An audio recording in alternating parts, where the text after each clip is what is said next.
фахриддин ҳар рӯз барои дукони нонпазиаш беш аз 30 кило ангишт санг истифода мебарад. мегӯяд барои тӯлонитар гарм нигоҳ доштани танӯр ӯ аз кӯмури қирғиз истифода мекунад. аммо ин нонпазро боло рафтани нархи ин навъи сӯзишворӣ нигарон кардааст. агар як ҳафтаи пеш ҳар килои ин навъи сӯзишвориро 1 сомонию 30 дирҳам харидорӣ мекард, ҳоло арзиши он то 2 сомонӣ гарон шудааст. ҳар сол ҳамин хелаи вақте ки як бурайн барф зад ё ки борон зад, тамом сразу мебинед ки қимат шуда. боло рафтани нархи ангишт даромади ин нонпазро коҳиш додааст. пештар бо нақстар буда, ҳозир хай серавоно чанд пул, ҳозир 30 сом 40 сомон бо ҳамин лишни рафт шуда. агар ҳозир бо қимат шудан гира, магарам намедонам чӯ кунем.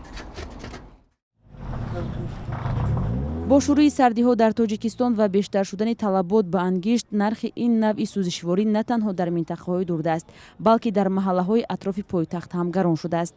феълан агар 1 кило ангишти истихроҷшуда дар қирғизистон дар бозорҳои душанбе то 2 сомонӣ арзиш дошта бошад, нархи ангишти ватанӣ бештар аз 1 сомонӣ барои ҳар 1 кило мебошад.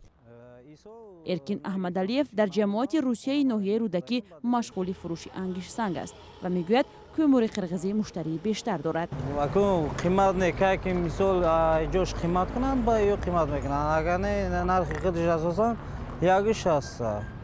фурӯшандаҳои ангишт санг сабаби гарон шудани нархи кӯмури қирғизиро дар боло рафтани арзиши он дар кишвари содиркунанда рабт медиҳанд. аммо сабаби гарон шудани ангишти ватаниро коршиносон ба бештар шудани талабот дар корхонаҳои калони истеҳсолӣ медонанд.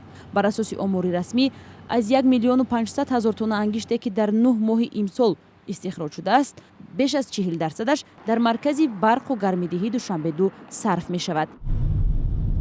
дар тоҷикистон дар фасли сармо ба ҷуз аз шаҳрҳои асосӣ дар нуқоти дигари кишвар гоҳу ногоҳ маҳдудияти интиқоли нерӯи барқ ҷорӣ мешавад ва сокиноне ки ҳавлӣ доранд барои гарм кардани хонаҳояшон аз ангишт истифода мекунанд.